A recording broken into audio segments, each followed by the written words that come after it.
This right here is the Callaway Opus Wedge. Brand new for 2024, Callaway tell us this is their most tour validated wedge yet, designed with tour players in mind. But let's find out how it performs in the hands of an average swing speed mid-handicap golfer to help you, the viewers down the lens, work out if this is the right wedge for you in 2024. Hi, I'm Luke, welcome to Weekend Tour Pros, and in this video today we're going to benchmark some data with my own wedge, the Titleist Vokey SM9, and then put the Callaway Opus Wedge through its paces, hitting full shots with it and some partial shots to see how it truly performs.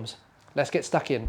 Right, so I've got the Opus wedge in my hand for the very first time, and there was one thing that stood out as soon as I picked it up, and that was the weight of the wedge. Having just benchmarked with my Vokey SM9, which definitely feels a lot lighter, this definitely has a bit of weight to it, and as soon as you pick it up, it does feel like it just wants to fall to the ground, gravity take over, and that's going to be really helpful for a variety of short game shots around the green, where as average golfers, a lot of us, me included, really want to drag that handle and pull through. Here you'll better just pick it up and just watch it fall on the back of the ball and rotate through it, particularly again, like I say, compared to my own Vokey SM9.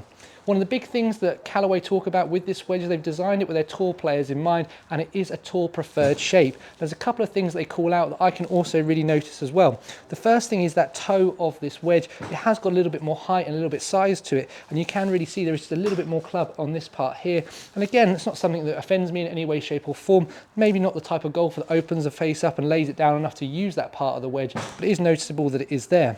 The other thing they talk about is having that slight curvature right at the bottom of the wedge, just as it interacts with the ground, that sole design, and you can notice it here. And the one thing that is noticeable to me putting it down at the ground is the way that the hosel goes into the club head, and then that curvature. There is a couple of curved lines there and no real straight lines. So if you are someone who likes a wedge with lots of straight lines, this probably isn't going to be the wedge for you. But again, that curvature does inspire to me a little bit of better ground interaction than a more straighter leading edge.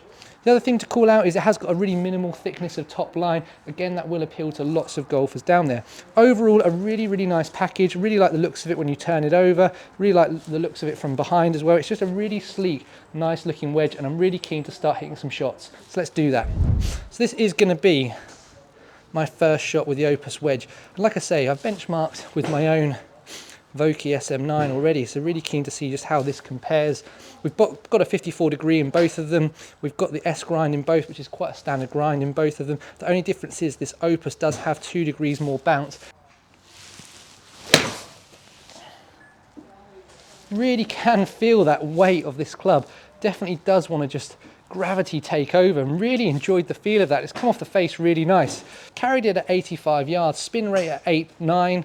What I would say is with my own Vokey, I can get spin rates into the low 9,000s, so this isn't immediately far away from it from the first one out of the gate.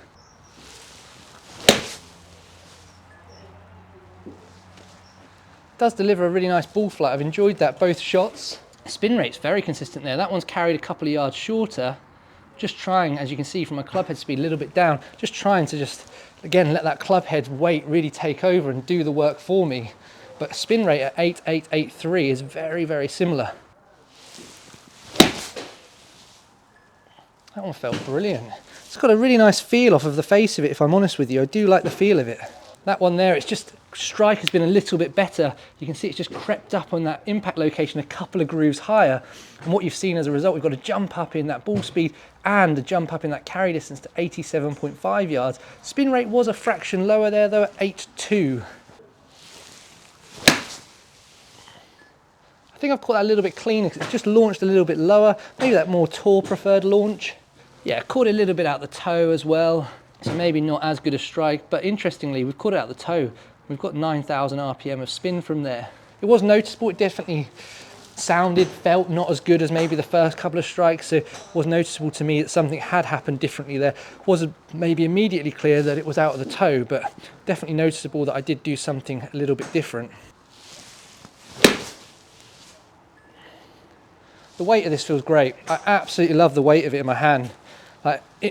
For me personally, if it was like this, we'll try and hit maybe a few shorter shots in a second just to see if I get that same feel. But if this weight of this club felt like this with all of these wedges, I think I'd be tempted to go for them just on that alone, because it's feeling to me like I can really, to my sort of tempo and how I like to swing the club, it just feels like it fits me really, really nice. That's probably my overriding thought right now. That one there carried 85 yards out of the toe slightly, spun at 9,400. So that is a really good spin rate for me.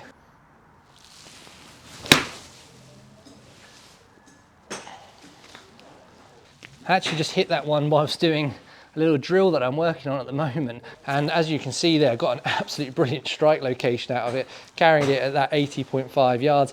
Again, anywhere in the low 80s is where I would carry a 54-degree wedge on TrackMan. Another one that felt great. Such a nice feeling. Club head speed's gone up a little bit there. I'm obviously getting a little bit of confidence with it. Just didn't pick up the impact location there, but 85 yards of carry, spinning at 9,000. Good numbers. And I think probably it is worth calling this out. Like, every time I test wedges these days, a lot like a lot of clubs, they're all good. There's nothing that's really bad in any of them these days.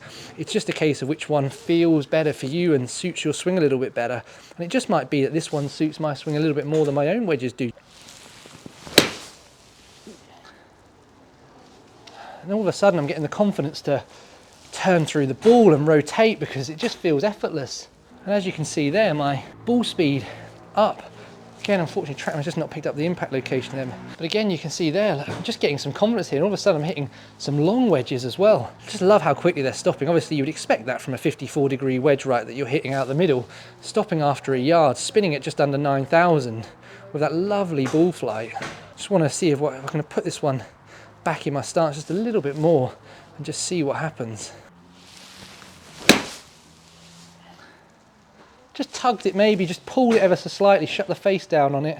Yeah, look at that. It's just put the strike a couple of grooves up the face. Carried it at 87 yards again, spinning at 8.5. Dropped the launch down ever so slightly because I just popped it back in the stance a little bit. Everything else is great. It's so good. It looks great. Like I say, everyone's going to have slightly different preferences of what they prefer the looks of. For me personally, it feels like quite a big wedge compared to the profile of my SM9 because of that little bit of extra size you've got in the toe. But I do like the little bit of curvature that you've got on the sole of the club here, just how it interacts with the ground. It gives you the confidence it probably isn't going to dig as much, which as an average golfer I really, really like. And I just ultimately love the weighting of this club. It feels fantastic. And the numbers I'm getting, again, we'll do that comparison in a minute to my own Vokey SM9, but immediate first impressions are the numbers that I'm getting are as good and actually maybe a little bit better in some regards, depending on what you're looking for. If you're looking for a little bit more distance, this might just be giving it. Let's now just move on to hitting a couple of partial shots. We'll set up a new data set, so these won't be included in the comparison at the end, and we'll just see what happens if we just try and hit a few maybe 40, 50 yarders and just see if we can let that club head weight, see if it really is giving me the benefit that I feel like it's giving. So a lot of average golfers I speak to when I'm playing and in my comment section tell me that they don't like this shot either. This is one shot I don't really enjoy, just that kind of partial wedge shot where you're sort of 40, 50 yards out and you're trying to get to a fiddly sort of distance.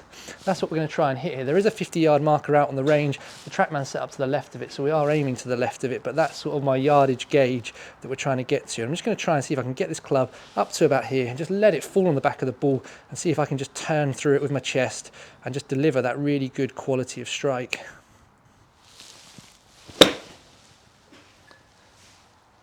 Supposed to be going a little bit left of it, and I've hit the marker. It was a little bit heavy. That was so much better in terms of quality of strike. Just a low, nippy one out of there. Best one yet. Probably carried exactly onto that 50-yard mark. Yeah, 51.5, centered strike. I do like the weighting of it. Again, like I say, it does feel really nice. Now just pop that stance forward a little bit, ball right on that big toe. Can we just flop it under there? Maybe not floppy, always quite hard off of the mat, but it's definitely gone a little bit higher. Liked that, just kept that sort of, tried the stiff-armed Jason Day style one. Look at that spin rate, 6.2, 6.9, because we've got a little bit of strike there. That's so good, it's so spinny, that low kind of wide arc pitch shot, keeping the width. Right, done hitting shots with the Opus wedge. Let's go home and have a look at that TrackMan data and see if the numbers that we've got in the bay back up some of those feels I've been having and validate just how good this wedge truly is. Before we deep dive into all of this data, there's a couple of headlines I want to share with you which back up why I always include a like-for-like comparison and take the time to present the data to you in all of my videos. Firstly, in the studio, I thought the Callaway Opus wedge may have been delivering slightly faster ball speeds and a fraction more carry distance. However, as you'll see in a second, that was not the case. Secondly, and most importantly, the data will show you that the performance of these two wedges is virtually identical, and we really will be nitpicking on the subtle differences between the two data sets. Now, given that Vokeys are held up as the benchmark for wedges, that should give anyone considering the Opus wedges the confidence that if, like me, you prefer the weighting and the feel of them in your hands, you won't be giving up anything in terms of performance. So what is that data showing?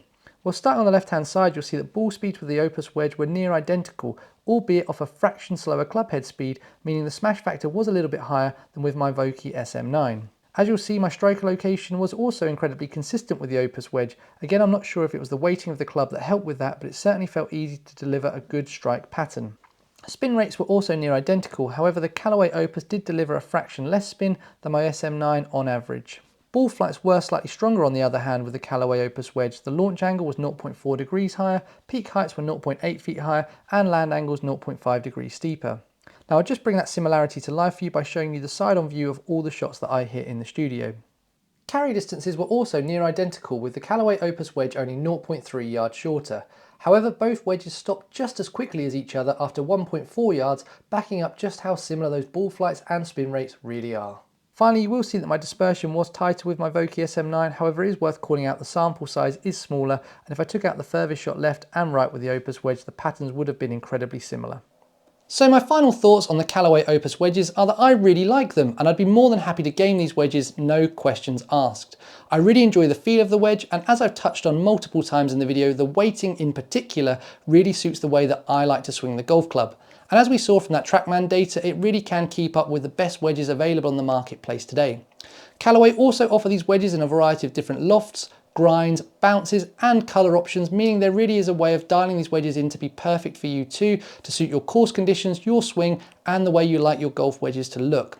Now, if I do have one piece of constructive feedback for Callaway's, I do think they've missed a trick by pricing this wedge only £10 cheaper than the SM10 in the UK.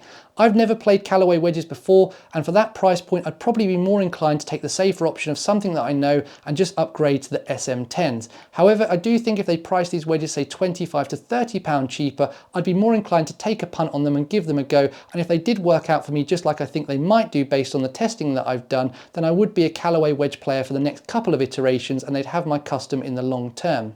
I'd love to hear from you guys in the comments down below. Do you agree with that point? Would you take a punt on trying these wedges at their current price point? Or would you be more inclined to choose the safer option of upgrading to the wedges that you're currently playing just in their latest version? Please do let me know.